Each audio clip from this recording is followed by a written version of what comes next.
Well, boys, we kind of called it that the Inline 4 is changing and evolving in the motorcycle industry, and Kawasaki is leading the charge as we predicted with bigger detuned Inline 4s, such as those found in the Z1100. Logan, lots to talk about this today. What do you think? Yeah, lots to talk about. We definitely called it. I mean, I think a lot of fast boys out there are stoked that we're able to save the Scream, right? The Inline 4s are not dying. The Inline 4 soundtrack is even something that's being advertised on the new Z1100. Yes.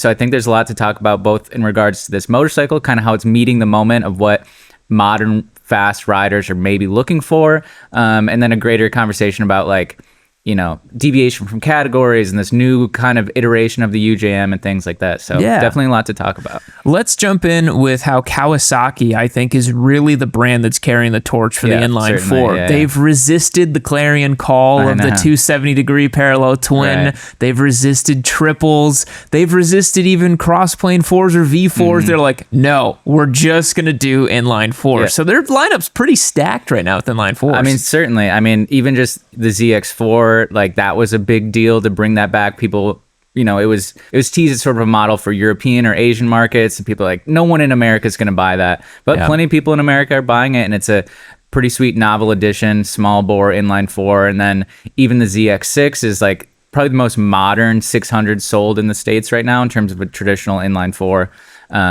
Maybe a little bit less traditional because it's a little bit, you know, extra 36 cubes or whatever. And then now, with their larger 4 cylinders, the sort of detuned stuff, they're definitely stacked with 4 cylinders. Yeah, lots of 4 cylinders out there. And I think that this type of motorcycle, this big detuned Inline 4, it really is, like you said, meeting the moment. You know, like, there's so much opportunity for the Inline 4 to continue, and it just kind of reminds me of some older bikes like the Bandit 1200s. I mean, even the CB750 going back in the day. Yeah. And I even looked it up, the ZRX 1100 from way back when too. So we kind of keep doing this thing over and over again because I think it's a formula that riders just love, you know, a big Inline 4 that'll run forever, churns miles, but is still fun enough to, like, ring out a little bit, you know. And I like how it's lighter weight now. I mean, some of those old models I just mentioned, the ZRX had to be pushing 500 plus pounds. Bandits were really big too. So, like, I love that Kawasaki's putting so much more tech and features into this. So this new Z1100 actually has quite a bit, right? Yeah, it's pretty, IMU quick shifter. Yeah, it's pretty modern. I think, you know, it's clearly aimed at the same sort of demographic that Honda was targeting with the CB1000 Hornet, but it might be even a little bit more up spec than that. Both bikes carry sort of a lot of existing architecture components from previous models, all the way down to the engines that have just been tweaked or reconfigured. But the ZX11, I think most notably has an IMU, like IMU controlled stuff, which is a little bit nicer than what's on the Hornet. The Hornet's kind of those, like, wheel speed sensor, old, more rudimentary intervention systems. Yeah, having an IMU is nice. Also, I have to point out, I think this is the third time you've said ZX11 instead of the Z1100. I think it's, you know, it's kind of an interesting thing with Kawi where it's like the ZX, and then there's ZXRs and Z1100. It's like kind of hard to keep it all straight. What's the ZX1100? Is that not even a thing? I don't even think that. I think the ZX14 is a thing, right? The old ZX14, different from the Concourse 14. Lots of Inline 4s out there. Sorry, everybody. Yeah, Z1100. The Z1100. But yeah, you know, thinking about the old ZX14s and stuff, like, I do think that the kind of, like, detuned Inline 4 borderline sport touring thing really is making a comeback. I mean, the Ninja 1100 SX, the Z1100 now, the Versys 1100, like, there's a, you know, I wonder if any of the other manufacturers are going to follow suit. I feel like Suzuki is primed to do I feel like Suzuki's definitely primed to do that, and I think they're missing out a lot, you know, with decades and decades of proven Inline 4 technology, and then you just got to do what Honda's done with the Hornet, what Kawasaki's done with the Z1100, is take a big stonking Inline 4, detune it, or retune it for torque, but obviously at the expense of peak power. Also make it modern EPA compliance, which also usually means a sacrifice of power. Like the Z1100's making 137 at the crank or something. They say pathetic numbers. But that just means, you know, tuners and stuff, they're going to have a field day with these engines the same way they have with the Hornet. You know what I mean? There's a lot of juice left unsqueezed in these engines. But yeah, that's why I cleared up some space here in the shop. We're going to put a dyno in, start up a flashing business, because I think there's some serious money to be made in flashing these bikes right now.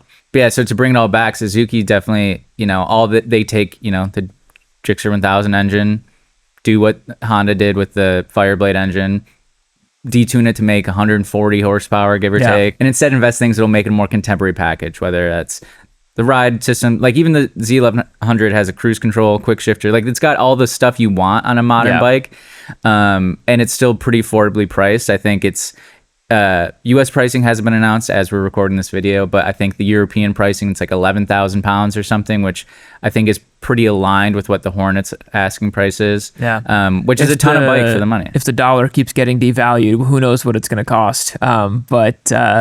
Yeah, you know, it's interesting that Suzuki just like, they'll keep printing out K5 derived motors in that exact same configuration, detuned or retuned or whatever. But like, it's super cool that Kawi is willing to literally make new versions of their inline fours. The ZX4 or in the Z900, that 948cc that's in there, like that's not the same as this new 1099cc inline four.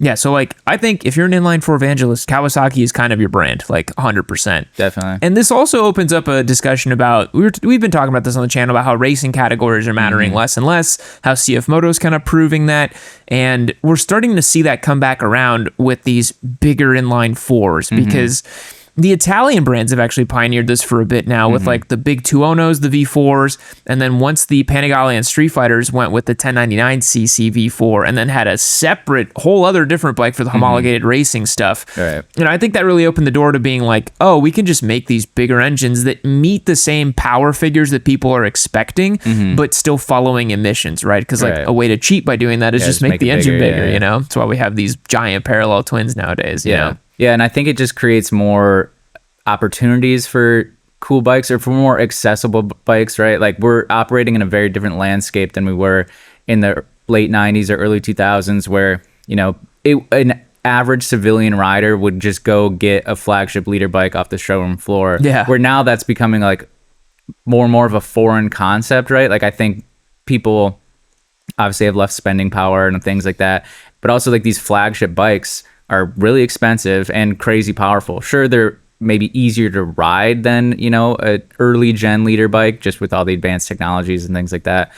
But it's like, I think it's still got a lot of juice. Yeah, I think like less people now are gonna go buy, a Ducati V4 versus buying like a 1998 R1 in 1998, right? Well, what's crazy about that too is the march of progress, right? Like a late 90s leader bike, early 2000s leader bike, you know, it only made about 150 horsepower at the bleeding edge, right? Now over 200 is commonplace on that type of bike. And that's 50 more horsepower than it used to have. Right. I mean, the power figures that this Z1100 is going to put down back in the 90s would have been like top shelf, like 135 ponies. They'd be like, oh my God, this thing's a monster. Yeah. You look back at the specs of the old like Bandit 1200s, they made like 98 horsepower. They weren't that fast, you know? Yeah, and so I think with this sort of new iteration of sporty but fun and accessible bikes, it just creates more opportunity for people that it's like, okay, they don't have the cojones or the pocketbook to buy a flagship super bike, but you can still get a cool, fun, fast 4-cylinder bike that you can actually use a lot of, you know, whether it's even if it's making only 137 horsepower or whatever. Yeah, it feels like to me that could be the title of some boomer with the chip on his shoulder about the younger generation. No cojones, no pocketbooks. No cojones, no pocketbooks. How Gen Z ruined their generation or whatever. The beta motorcyclists. Yeah, these beta motorcyclists. I think that begs the question is, you know, is a bike like this, you know, would that be perceived as like a beta motorcycle? Because people often think about the top power figures and whatever, and I think for a lot of folks, you know, even myself, I remember when the news came out about this bike, I was like, 135, like, you know, Hornet makes 155, like we're so primed to just like immediately start thinking that way. I don't know, do you think people might think like, this is a wet noodle of a motorcycle? I mean, I think it's definitely going to take some warming up to, like, even just think about how many people flamed the R7. It'll never be an R6, blah, blah, blah. But it's like the R7 is the most popular motorcycle sold by Yamaha right now. Like, you know, I think it's a more vocal minority versus the general populace, you know? Like, I think there are definitely people going to be like, this isn't even a hyper naked bike. I can get a, you know, big dick Duke, what, Super Duke, whatever. Why would I get a Pansy, whatever? But I think for average riders that like value and want Japanese reliability and want something fun and cool, bikes like this, bikes like the Hornet are kind of the new frontier for that. Yeah, I think it's a classic case of revealed preference, right? Like you said, there's a very vocal minority on the internet that's going to complain about no matter what bike comes out, they're going to complain about it. But then they go and turn around and they request financing from the local dealership to try to buy it. You know, like, I think the R7 example is a great one of, like, when that bike came out, it was so polarizing and everyone hated it, and people, like, there were so many think pieces and articles about how it could never be an R7 because the R7 is the old race bike and the R6 is so much better. But then, to your point, they're printing them out like candy. You know, it's like they can just sell as many of those as they want, and I think that's great. You know, so I could definitely see this being sort of, you know, we're in the new UJM era, which we've said before in reference to like the 750-ish cc parallel twin category. And now I think on the upper end of the spectrum of the more intermediate plus experienced rider, like this detuned 4-cylinder could very well be the new sort of UJM benchmark for fun, accessible power. Like, and I think, and just the value proposition, it's like, I can get a bike that makes around 140 horsepower or whatever for 12,000 USD. That's really good. Versus with all the tech. Yeah, with all the IMU tech. and the TFT. We're not talking about some dinosaur Suzuki that it's like, okay, it's got the motor, but I got to put up with like no cruise control, ride by cable, like terrible TFT, no quick shifter, you know, like some real analog old school experience. But no, it's like brand new and fresh, you know, it's just pretty cool. Yeah, so maybe Suzuki does this, maybe, I mean, Yamaha is already like so kind of deviated from 4-cylinders, let alone like kind of traditional 4-cylinders, and it's like they don't even sell it other than the FJR, right?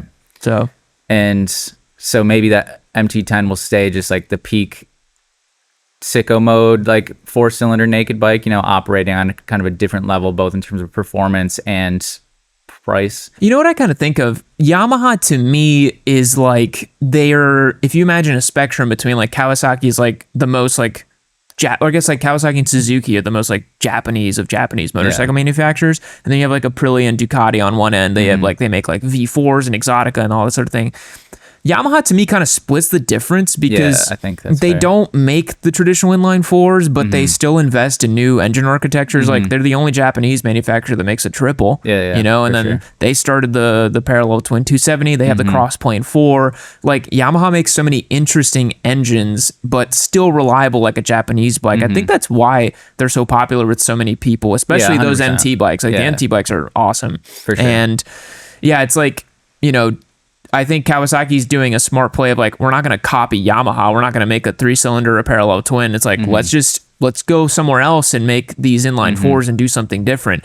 But that's why I'm like, Suzuki is in a perfect position now to like, you know, you got to pick a lane, right? It's like, are you going to try to be more Euro? Or are you going to try to be more Japanese? Like, I think Suzuki is just like, it's a very conservative brand, you know? And so, which is weird because they made the Boost and all the other stuff back in the day, but nowadays they're very conservative.